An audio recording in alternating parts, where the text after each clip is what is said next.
बिस्मिल्लाहिर्रहमानिर्रहीम अस्सलाम वालेकुम। Welcome back to my channel sky recipe. जी फ्रेंड्स, कैसे हैं आप? उम्मीद करती हूँ बिल्कुल ठीक होंगे, खुश खुरम और आबाद होंगे। आज मैं बहुत ही ज़बरदस्त सी रेसिपी ड्रिंक की रेसिपी लेके हाज़िर हो गई हूँ। जी, आज हम बनाएंगे मैंगो सागू ड्रिंक, जो बहुत ही ज़बरदस्त बनती है। और क्योंकि आम का सीज़न चल रहा है, अगर हम आमों को मुख्तलिफ़ शक्लों में ढाल कर इस्तेमाल करें तो उनका टेस्ट और भी ज़बरदस्त लगता है। क्योंकि आम तासीर में गर्म होते हैं, तो हमें चाहिए कि जब हम आम खाएं तो उसके साथ कोई ना कोई ठंडी चीज़ ज़रूर लें, ताकि हमारे जो मैदे का आंसर है ना वो इक्वल सा रहे और इसमें हीट पैदा ना हो। तो चलिए फ्रेंड, रेसिपी जो है ना वो शुरू करते हैं। हाफ़ प्याली दूध के अंदर मैंने 2 खाने के चम्मच जो है ना वो कस्टर्ड पाउडर शामिल किया है। मैंने जो है ना वो मैंगो कस्टर्ड पाउडर लिया है, आप वनीला कस्टर्ड भी ले सकते हैं। तो इसको हमने इस तरह चम्मच चलाते हुए ना इसको मिक्स करना है, ताकि कस्टर्ड के अंदर कोई भी गुठली, कोई लम्स बाकी ना रहे, ताकि जब हम कस्टर्ड बनाएं तो उसके अंदर गुठलियाँ ना बन जाएं। इसको बहुत अच्छे से मिक्स करना है, और आपने मिक्स करके तो मैं इसको मिक्स कर लूँ और फिर हम इसका जो है वो नेक्स्ट स्टेप करते हैं। ये देखिए, बहुत अच्छे से कस्टर्ड मिक्स हो गया है। अब मैं इसको रखती हूँ एक साइड पे, और अब जो है हम इसके लिए अगला स्टेप करते हैं। अगला स्टेप है, हमने लिया एक पैन के अंदर मैंने डाला है हाफ़ लीटर दूध। हाफ़ लीटर दूध आपने इसके अंदर शामिल कर दिया, और दूध को जो है हमने इसको बॉयल दिलवाना शुरू कर देना है। और साथ में हमने इसके अंदर डाल देने 4 खाने के चम्मच चीनी। अगर आप चीनी ज़्यादा पसंद करते हैं तो चीनी आप अपने टेस्ट के मुताबिक भी ले सकते हैं, लेकिन ये नॉर्मल चीनी जो है ना वो मैंने इसमें डाली है, ना बहुत ज़्यादा तेज़ और ना बहुत ज़्यादा हल्की होगी। इसको हमने चम्मच चलाते हुए ऐसे दूध को जो है हमने बॉयल करना है। दूध में बॉयल आना शुरू हो गया। अब हम इसके अंदर डालेंगे कस्टर्ड। जब हमने इसके अंदर डालना है तो आपने इस बात का ख़ास ख्याल रखना है कि आपने चम्मच चलाते हुए ही कस्टर्ड इसके अंदर डालना है। अगर आप ऐसा नहीं करेंगी तो कस्टर्ड की गुठलियाँ बन जाएंगी इसके अंदर, तो वो जो कस्टर्ड में बिल्कुल भी अच्छी नहीं लगती हैं। तो इस तरह हमने बराबर चम्मच चलाते रहना है जब तक इसको पकाना है, जब तक ये अपनी फुल फॉर्म में ना आ जाए पकी हुई में। हमने इसको चम्मच चलाते हुए पकाना है और इसको एक गाढ़ा करना है। इसको बहुत ज़्यादा हद तक गाढ़ा नहीं करना, क्योंकि मैंने इसके अंदर कस्टर्ड की क्वांटिटी ही बहुत थोड़ी डाली है, तो इतना ज़्यादा गाढ़ा नहीं होगा। लेकिन हमने इसको 2 से 3 बॉयल दिलवाने के बाद जो है ना हमने इसको चूल्हे से उतार कर ठंडा होने के लिए रख देना है। ये देखें, जैसे ही इसको 2 से 3 बॉयल आते हैं, मैं इसको ठंडा होने के लिए पहले रूम टेम्परेचर पे ठंडा करूँगी, फिर हम इसको फ्रिज में रख देंगे, ताकि ये जो है ना वो यख ठंडा हो जाए।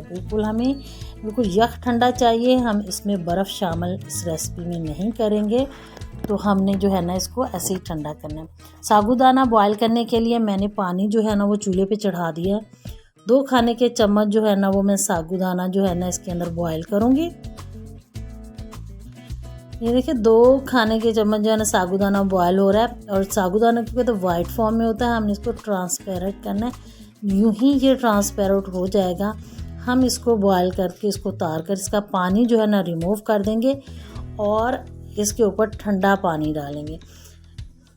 ये देखिए, ये हमारे पास इस फॉर्म में आ गया। इसको हमने जो है ना वो पानी जो है हमने रिमूव कर दिया, और इसके ऊपर ठंडा पानी डाल के इसको हाफ़ प्याली पानी के अंदर डालकर हमने रख देना है। पानी के अंदर इसलिए डालना है ताकि ये आपस में जुड़े नहीं, और इसको थोड़े से पानी में आप डाल के रख दें, ताकि जब हम इसको रेसिपी में शामिल करें तो ये आपस में जुड़े नहीं। जी तो फ्रेंड, अगला स्टेप्स है इसका ये है कि मैंने लिए हैं 2 आम में से एक आम जो मैं काट लूँगी, इसको छील लूँगी। छील कर काट कर जो है मैंने इसके क्यूब्स बना लिए। ये क्यूब्स जो है ना हम ब्लेंड करेंगे कस्टर्ड जार में डालकर कस्टर्ड के साथ। इनको एक साइड पे रखते हैं। हमारा कस्टर्ड जो है ना वो ठंडा हो गया है, तो अब हमने इसको फ्रिज से निकाल लिया, और इसको डालते हैं एक मिक्सी के जार में, और इसके अंदर हमने डाल देने हैं जो हमने आम काट के रखे हुए हैं क्यूब्स में। हाफ़ प्याली है, तकरीबन 1 आम है, वो मैं इसके अंदर शामिल कर दूंगी, और हम इसको कर लेंगे अच्छे से ब्लेंड। ये मैंने इसके अंदर शामिल कर दिया। अब हम इसको अच्छे से ब्लेंड करेंगे और इसको आपने बहुत अच्छे से ब्लेंड करना है ताकि ये यकजा हो जाए। और ब्लेंड होने के बाद हम जो है ना इसको शिफ्ट करेंगे एक बाउल में। हमारा जो है ना वो कस्टर्ड और मैंगो का मिक्सर जो है वो ब्लेंड हो गया। ये देखिए माशाल्लाह बहुत ही ज़बरदस्त सा और गाढ़ा सा बनकर तैयार हो गया। अब हम इसको एक बाउल में शिफ्ट किया और अब हम इसके अंदर डालेंगे कुछ मज़ीद चीज़ें जो हमने पहले से ही तैयार करके रखी हुई हैं। हम इसके अंदर डालेंगे जी साबूदाना जो हमने बॉयल करके रखा हुआ था। साबूदाना जो था वो जो 2 खाने के चम्मच मैंने बॉयल किया था वो इसके अंदर डाल देंगे और बेसल सीड्स।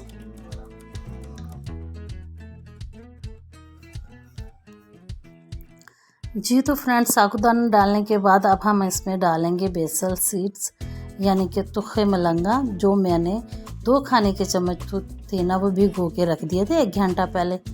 अब वो इसके अंदर डाल देंगे। हम इसको यहाँ पे आपने बहुत अच्छे से मिक्स करना है ताकि ये तमाम चीज़ें जो है ना ये मैंगो और कस्टर्ड के मिक्सर में बिल्कुल मिक्स हो जाएं और ये जुड़ी जुड़ी सी ना महसूस हो। इसको अच्छे से मिक्स कर लें। चाहे तो आप इसको कांटे से या किसी और चीज़ की मदद से इस तरह मिक्स करेंगे, बहुत आसानी से ये मिक्स हो जाएंगी। मैं इसको मिक्स कर लूँ फिर मैं आपको बताती हूँ कि इसका हमने नेक्स्ट स्टेप जो है ना वो क्या करना है। अच्छा, इस टाइम पे अगर आपको मेरी रेसिपी अच्छी लग रही है तो रेसिपी को लाइक करना और चैनल को सब्सक्राइब करना मत भूलिएगा। साथ में लगे बेल आइकन को भी ज़रूर प्रेस कीजिएगा ताकि मेरे आने वाली हर नई वीडियो का नोटिफिकेशन सबसे पहले आपको मिले। मिक्स करने के बाद मैंने इसके अंदर क्यूब्स में कटे हुए आम इसके अंदर हाफ़ प्याली जो है ना वो शामिल किए हैं। अब हम इसको सर्व करते हैं। सर्व करें, इसको ठंडा ठंडा इंजॉय करें और दुआ में याद रखिएगा। मुझे अपने कमेंट में ज़रूर बताइएगा कि आपको मेरी ये रेसिपी कैसी लगी। इसी के साथ मुझे दीजिए इजाज़त। अपना रखिएगा ख्याल। अल्लाह हाफिज़।